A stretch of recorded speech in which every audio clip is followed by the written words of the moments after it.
네, 그러면 오늘 공통 논문 레슨넷 발표를 맡은 2, 3학번 이승혁이라고 합니다.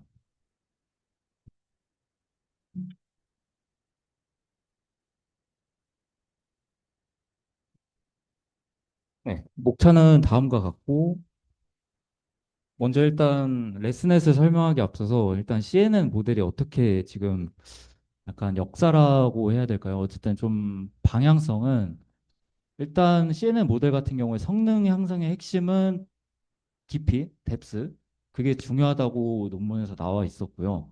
그래서 CNN 같은 경우에는 층이 깊어질수록 더 복잡한 특징을 학습할 수 있기 때문이고 여기서 말하는 더 복잡한 특징이라 함은 로우 레벨 그리고 그 다음으로 이제 중간 미드 레벨, 하이 레벨을 계층적으로 학습을 할 수가 있습니다.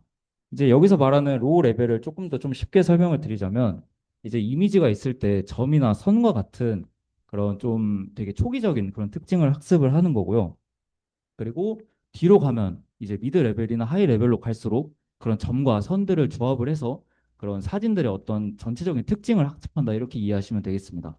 그래서 실제로 이미지 넷이라는 그런 데이터셋에서도 이제 성능 향상의 이제 주요한 원인으로 깊이 증가가 핵심 요인이라고 그렇게 나와 있었습니다.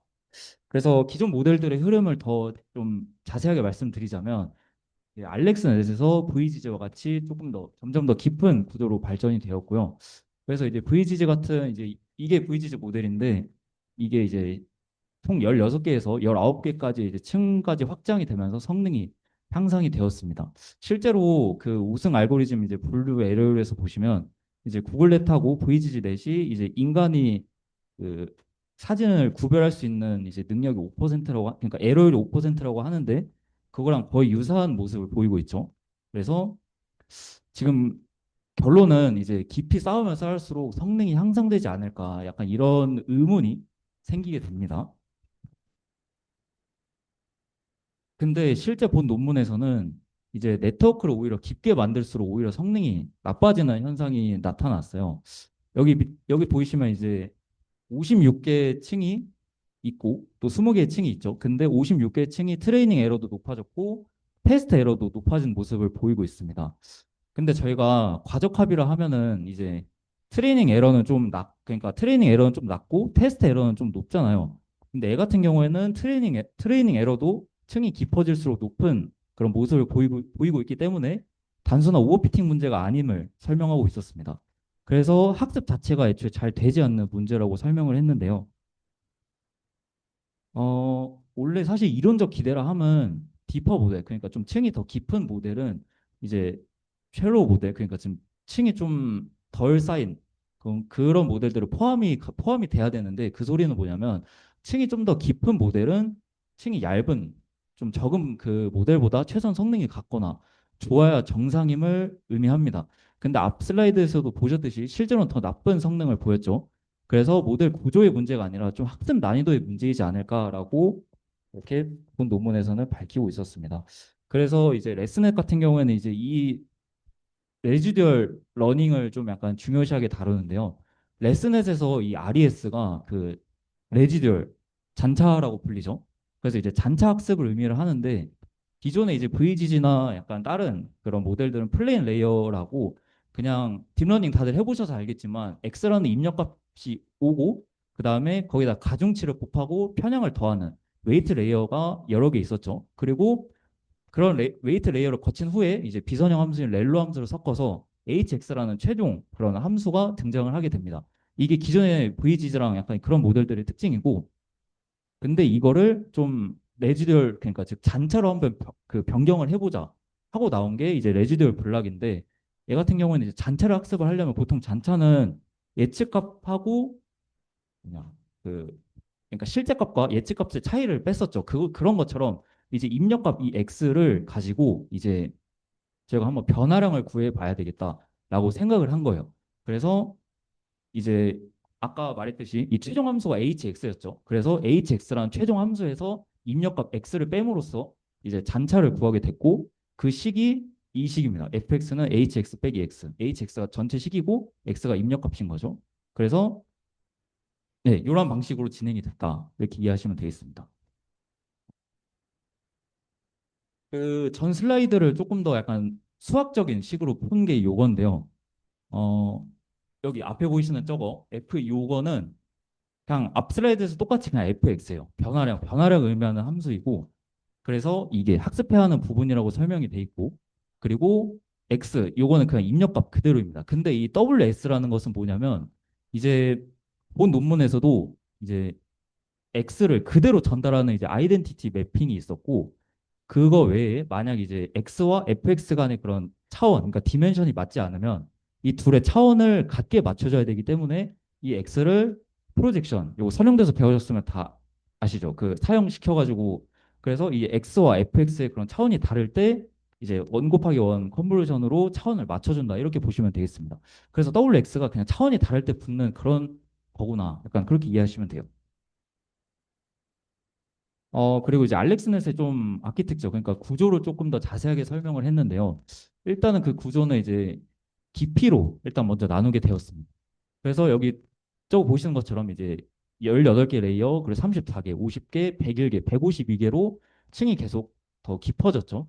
그래서 이제 층이 18개와 34개는 좀 얕은 구조로 분류를 해놨고, 50개 이상인 것부터는 본 논문에서는 이제 보틀렛, 여기 보시면 보틀렛 블록으로 이 구분이 되어 있었습니다.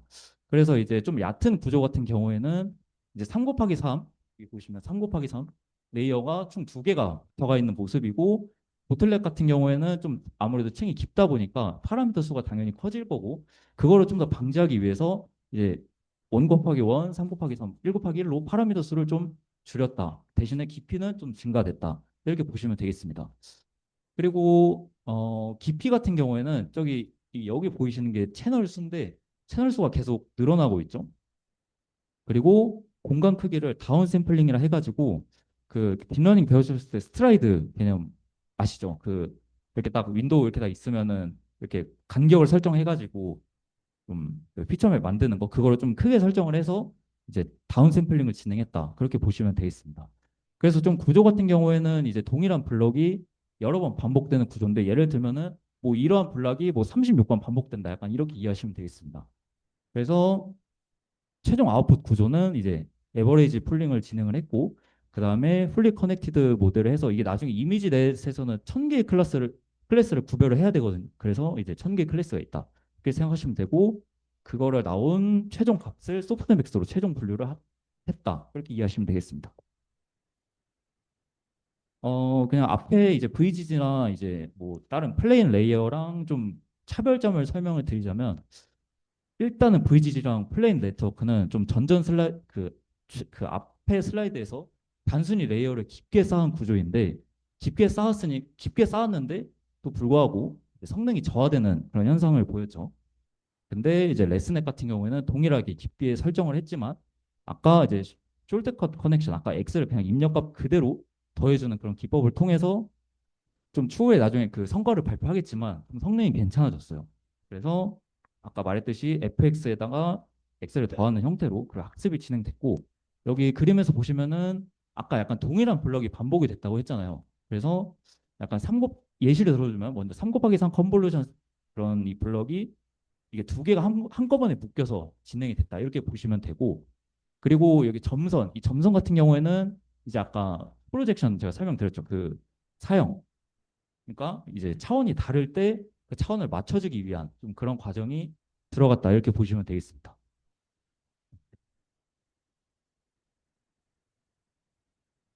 그래서 성과를 먼저 발표하기 전에 이제 이미지 넷이라는 그런 데이터셋에 대해서 먼저 이제 알아두셔야 되는데 이제 데이터셋 같은 경우에는 총 1000개의 클래스로 구성이 되어 있고 그 다음에 이제 100만 개의 트레이닝 이미지와 그리고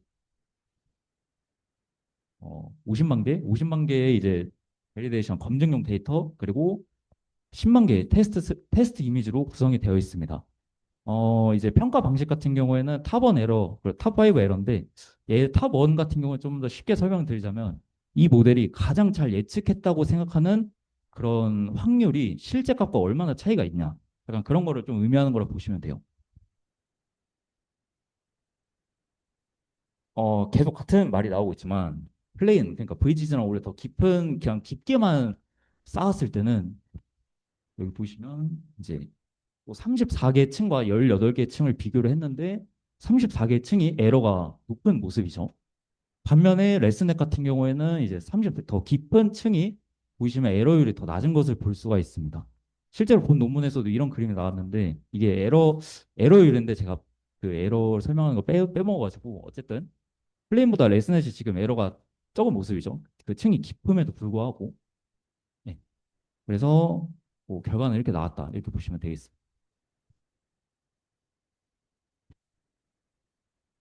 그래서 이제 조금 더 이걸 좀 더 자세히 좀 설명을 한 그런 사진인데요. 뭐 VGG랑 구글렛 대비해서 더 낮은 에러율을 기록을 했고, 어, 여기 보시면은 총 50개, 제가 키가 작아서 이제 50개 그리고 101개, 152개. 그러니까 층이 계속 깊어짐에도 에러율이 계속 낮아지는 모습을 보이고 있습니다. 네. 그렇고 이제 옆에 저거 아까 레슨에 뭐 여기 A가 붙어 있고 B가 붙어 있고 C가 붙어 있잖아요. 이건 뭐냐면 이제 논문에서도 이제 A 같은 경우에는 아이덴티 그러니까 입력값 그대로 이제 학습을 하는 거고 거기다 이제 제로 패딩을 섞어주는 그런 모델이 A라고 보시면 되고 B 같은 경우에는 이제 차원이 증가할 시에만 원곱하기형 컨볼루션 레이어를 거쳐서 이제 프로젝션을 진행한 모델이다. 이렇게 생각하시면 되고 C 같은 경우에는 이제 모든 쇼트컷에 대해서 프로젝션이 적용된 그런 모델이라고 생각하시면 되겠습니다. 근데 실제로 본 논문에서도 C가 약간 제일 성능은 좋았는데 이게 효율성이 좀 떨어진다고 해요.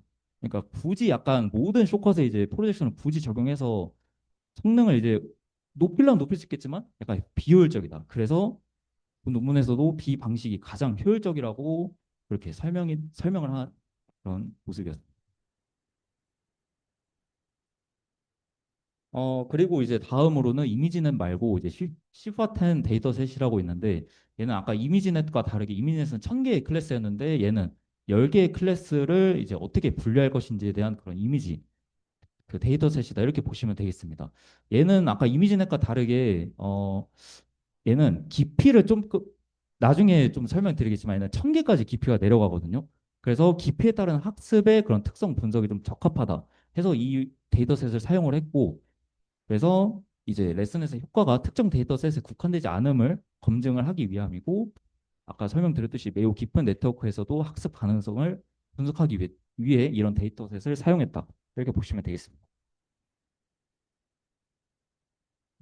먼저 시파텐을 검증하기 위해서 레슨넷의 이제 아키텍처는 여기 보이시는 것처럼 이제 레이어는 총 이렇게 구성이 되어 있고 어, 그리고 필터 수는 계속 늘어나는 모습을 보이고 있습니다. 그래서 입력 및 구조는 32 곱하기 32의 이미지가 입력이 되는 거고 피처 맵은 32에서 또 16, 8개까지 이렇게 줄여지는 모습이죠. 왜냐면 아웃풋 맵 사이즈는 뭐 딥러닝 다들 하셔서 아시겠지만 필터를 거침으로써 나오는 거기 때문에 그렇게 진행이 됐다 보시면 되고 그리고 3 곱하기 3의 이제 컨볼루션 레이어가 기반이 되어서 총 레이어는 6n 플러스 2인데 그게 왜 그러냐면 총 일단 아까 그 두 개씩 이렇게 묶인 거 보셨잖아요. 그런 것처럼 이제 그걸 묶어가지고 총 이걸 다 더하면은 2n개가 총 3개여서 6n이고 이제 저기 첫 번째는 이제 첫 번째 x 값 그리고 마지막 1은 그 이거 FC 레이어라고 있는데 어쨌든 그걸 다 더해서 6n 플러스 2가 됐다고 보시면 되겠습니다. 그래서 뭐 네, 필터도 계속 늘어나는 모습이고 스트라이드를 2로 설정을 함으로써 조금 더 다운 샘플링도 진행을 했다.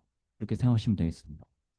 그래서 숄트컷 방식 같은 경우는 아까 A, B, C 같은 그런 여러 가지 숄트컷 방식이 있었지만 얘 같은 경우에는 아이덴티티 숄트컷을 사용함으로써 X값 그대로 입력을 한 모습이고 아웃풋 같은 경우에는 똑같이 글로벌 에버리지 풀링을 진행한 후에 FC 레이어를 거쳐서 소프트맥스로 최종 분류를 했다. 이렇게 보시면 되겠습니다.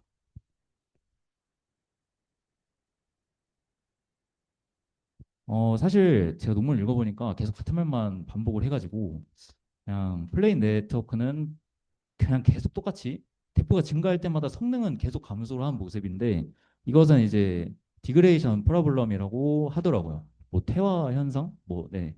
어쨌든 그러고 레슨넷은 이제 대포가 증가시 성능이 향상이 됐고 실제로 뭐 계속 층을 쌓으면 쌓을수록 성능이 향상이 됐지만 이 1202개까지 층을 쌓게 되면은 과적합이 발생된다고 본 논문에서는 밝히고 있었습니다. 그래서 트레이닝 에러는 좀 줄었지만 이제 테스트 에러는 증가한 모습이었다. 그래서 오버피팅이 발생됐다. 이렇게 보시면 되겠습니다. 그래서 핵심 결과론 이제 110개의 층을 쌓은 레슨의 모델이 이제 가장 좋은 성능을 보였다. 이렇게 보시면 되겠습니다. 그리고 이제 또 다른 성능 지표로는 이제 레이어 리스폰스라고 불리는데 얘는 각 레이어를 통과한 출력값이고 다음 레이어의 입력으로 사용되는 그런 거라고 보시면 되겠습니다. 그리고 스탠다드 디바이에이션 이건 STD 저희 다 아시죠? 뭐 뭐지 이거 그 분산 표준 편차니까 이제 레이어 리스폰스들의 그런 값들의 분산 정도를 구별했고 이제 표준 편차가 크면 값이 크고 불안정하다 즉 변동이 크다 이렇게 이해하시면 되고 만약에 표준 편차가 작으면 값이 작고 안정적인 그런 거를 네, 값이 작고 안정적이겠죠. 근데 이거를 이제 플레인 네트워크와 좀 비교를 해보니까 이제 플레인 저거 그림에서 보시는 것처럼 플레인 네트워크를 학습을 할 때는 이제 레이어 리스폰스가 크고 변동이 심한 모습을 보였습니다. 그래서 깊어질수록 어쨌든 계속 불안정이 계속 퍼지는 모습이고 그에 반면에 레스넷 같은 경우에는 이제 저기 그림에 보이시는 것처럼 이제 레이어 리스폰스가 작고 안정적인 그런 모습을 보이고 있습니다. 그래서 얘는 깊어질수록 더욱더 이제 STD 그러니까 표준 편차 값이 계속 적어지고 그래서 안정적인 학습이 가능해지겠죠. 네, 그래서 이제 평가 지표로는 이제 MAP라고 나와 있는데 이제 MAP 같은 경우에는 제가 그걸 말씀 안 드렸는데 C바텐 같은 경우는 좀 객체 탐지 그런 이미지 넷이라서 그 객체 탐지가 뭐냐면 이제 저희 그 딥러닝 배울 때 그러니까 객체가 이렇게 있으면은 막 네모나 이렇게 박스 쳐져 있는 거 있었죠. 그런 거를 얼마나 이렇게 탐지를 잘 해내냐 약간 그런 것과 관련된 건데 그래서 어쨌든 결론은 이제 MAP라 하면 모델이 얼마나 잘 탐지했는지 그거를 평가하는 지표로 보시면 되겠습니다. 그래서 여기 보시면 뭐 IOU가 일단 IOU부터 일단 설명을 드리자면 IOU 같은 경우에는 이제 전체 영역을 아니 겹친 잠깐만요. IOU는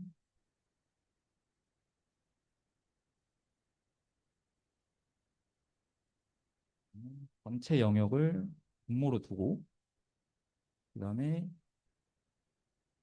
겹친 영역. 그러니까 어쨌든 IOU 값이 높으면 잘 예측을 한 거겠죠. 네, 그렇게 생각하시면 되고 그래서 뭐 IOU가 0.5보다 크면은 잘 예측을 했다 이렇게 보시면 되고 여기 뭐 0.5부터 이제 0.95까지 이거는 뭔 소리냐면 이제 0.5부터 0.95까지 그런 IOU를 다 평균을 내 가지고 이제 그 이 모델을 얼마나 잘 예측을 했냐 이거를 보기 때문에 아무래도 하나만 보는 0.5보다는 조금 더 엄격한 평균 성능이겠죠. 그래서 어쨌든 뭐 그런 게 있다 이렇게 보시면 되고 어 이제 백본 그러니까 이제 모델은 VG에서 레슨넷으로 일단 변경이 되었고 그 결과 어 이 그 MAP 그러니까 모델이 얼마나 잘 탐지를 했냐 그런 성능이 총 28%가 향상이 되는 모습이었습니다. 이는 더 깊은 네트워크는 더 강한 피처를 한다는 그런 장점이기 때문에 이런 성능 향상을 보인 거죠. 그래서 이제 원래 기본 이제 레슨앱보다 더 이제 추가 기법을 도입을 함으로써 더욱더 성능이 향상된 거를 이제 논문에서 밝혔는데 이제 이 박스 리파인먼트 같은 경우에는 이제 아까 제가 설명드렸지만 객체 탐지를 할 때 뭐 박스가 있고 그 박스를 얼마나 잘 예측을 했냐 그러니까 얼마나 잘 겹치게 예측을 했냐 그것과 관련된 거라고 제가 설명드렸죠. 그래서 이제 이미지에서 객체를 감싸는 사각형 박스가 있는데 얘를 더 정확한 위치로 좀 미세 조정하는 그런 기법이다. 이렇게 보시면 되겠습니다. 그리고 저기 멀티 스케일 테스팅 같은 경우에는 이제 이미지를 여러 크기로 바꿔가면서 그런 바꾼 이미지들을 최종 테스트해서 결과들을 뭐 약간 합쳤다. 약간 이렇게 보시면 좀 되겠습니다. 그래서 어쨌든 다양한 정보를 활용을 해서 탐지 성능이 개선된 모습을 보였고 그래서 최종 결과로는 여기서는 이제 제가 앙상블을 빼먹었는데 앙상블까지 적용을 한 후에 최고 성능을 보였다고 본 논문에서는 밝히고 있습니다. 네, 그래서 결론 같은 경우에는 이제 깊이가 깊어지면 깊어질수록 원래 성능이 안 좋아졌지만 어, 레슨넷 같은 경우에는 이제 숄트컷 커넥션 그러니까 이제 그 잔차 학습을 통해서 이런 문제를 어느 정도 해결을 했고 그리고 1200개까지 그런 층을 높이지만 않는다면, 왜냐면 그때부터는 과적합이 발생된다고 본 논문에서 말하고 있었기 때문이죠. 그래서 깊이를 어느 정도까지 증가를 해도 성능 향상을 가능하게 할 수 있다는 그런 이제 장점이 있었습니다. 그래서 기존에는 이제 입력값에다가 가중치를 곱하고 편향을 더해주는 그런 최종 HX를 직접 학습을 했지만, 레스넷 같은 경우에는 이제 그런 최종 함수 HX에 X를 빼므로써 이제 조금 더 그 학습의 그런 양을 좀, 변화량을 좀 줄였다, 이렇게 보시면 되겠습니다. 그래서 학습을 좀 더 용이하게 한 거고, 그래서 입력을 그대로 전달하는 아이덴티티 매핑을 통해서 각 레이어는 작은 변화만 학습을 하게 되었습니다. 그 결과 이제 그레디언트 흐름이 안정화되어서 학습이 더 쉬워졌다, 이렇게 보시면 되고, 그래서 이제 레슨넷 같은 경우에는 단순한 모델이 아니라 이제 추후에 다른 다양한 모델의 그런 다양한 구조에 이제 영향을 준 핵심 아이디어다, 이렇게 보시면 되겠습니다. 그래서 이제 현재 대부분의 CNN 기반 모델에서는 레지듀얼 구조가 기본적으로 사용된다고 합니다. 아, 네. 참고 문헌은 여기 있고, 네, 이상으로 좀 제가 논문을 읽어봤는데 좀 생각보다 어려워가지고, 네, 이해하는 좀 어려웠지만 그래도 네, 약간 뜻깊은 경험이지 않았나. 어쨌든 이상으로 발표를 마치도록 하겠습니다. 감사합니다.